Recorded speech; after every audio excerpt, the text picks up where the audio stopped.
자, 오십견, 흑은 동결견, 육착성 관절 낭염, 육착성 피막염 여러 가지 이름으로 불려요.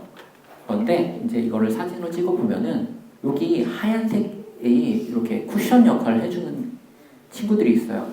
이 조직들이 역할을 해줘야 되는데 말라 비틀어졌습니다. 그랬더니 여기가 계속 부딪히는 거예요. 원래는 이렇게 공간이 있어서 얘가 잘 움직여줘야 되는데 여기가 좋아졌더니 움직임이 힘들어져요. 여기 부딪히고 있는 이 곳들에 여기 쿠션 역할을 해주던 관절낭이 없어지니까 손상을 입게 되고 염증이 나타나게 되면 그 염증이 또 내 근육건을 갉아먹기 시작합니다. 악순환이에요. 그러면 빨리 뭔가 조치를 취해야 돼요. 염증을 가라앉히기 위해서 소염 진통제를 드시던 아니면 병원에 가서 스테로이드 주사를 맞으시던 어제 아팠고 오늘 아팠네? 내일쯤 그냥 가야겠다라고 생각하셔야 돼요.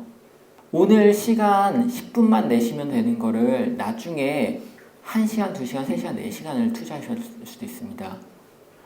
자, 회전근개 파열입니다. 회전근개 파열은요, 최종적으로는 수술을 권할 수밖에 없어요.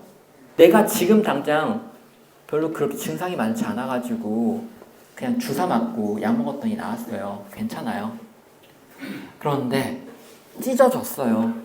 얘가 시간이 지나면 결국은 내가 나이를 더 먹고 좀 체액이 줄어들고 진액이 잘 안 나오고 그러면 여기서 또 생깁니다.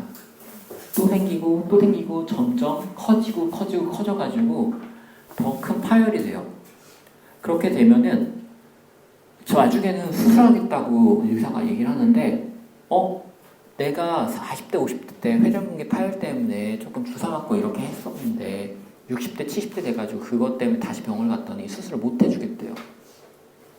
왜? 너 그땐 수술하자고 했잖아. 연세가 너무 많이 드셔서 회복이 안 될 수 있어요. 회복이 더딜 수 있어요. 진액이 아예 나오지 않아가지고 도리어 더 악화시킬 수 있습니다. 그것 때문에 수술 못하고 인공관절 하자고 해요. 호미로 막을 거를 가래로도 못 먹게 되는 일이 벌어졌어요. 그래서 다시 한번 말씀드리면 어깨가 아프시면 짧은 시간 내에 병원에 가십시오. 자, 그러면은 내가 어깨가 아프면 어떻게 해야 되느냐? 어깨부터 치료해야지. 예, 어깨를 치료해야 되는 건 맞는데 일단 등부터 피셔야 됩니다. 다른 거 다 떠나서 등을 펴야지 어깨가 움직이도록 만들 수 있어요. 앞으로 튀어나와 있는 턱을 뒤로 당깁니다. 턱을 눌러서 당기시고 누가 내 머리를 위로 끄집어 당기는 것처럼 위로도 세우고 턱도 당기시는 거예요. 턱만 당기는 게 아니고 머리도 위로 뽑아 올리셔야 돼요. 자, 벽에 기대도 하는 만세 운동이에요. 자, 엉덩이, 등짝, 손등을 벽에다 대시고 만세를 하시면 돼요. 그런데 나 어깨 아파서 만세 못하는데 괜찮습니다. 그럼 옆으로 하세요. 할 수 있는 데까지 하시면 돼요. 내가 이렇게 했더니 괜찮은데 여기 하면 아프다? 여기서 하시면 돼요. 자, 이 사람 의자에 앉아있는 모습 보이시나요? 저렇게 불량한 자세로 운동입니다. 이게. 네. 이렇게 해서 어깨를 이렇게 올리시는 거예요. 그래서 신경을 누르고 있는 근육을 공간을 열어주는 겁니다. 이거 역시 운동이에요. 어깨를 이렇게 쭉 내려뜨리고 무거운 물건이나 물병 하나 정도 드셔가지고 팔을 흔들 거리시는 것도 팔을 잡아당기는 역할을 할 수 있고요. 공원에서 많이 보셨죠? 이거는 정말 좋은 운동이에요. 많이 하시면 많이 할수록 좋습니다.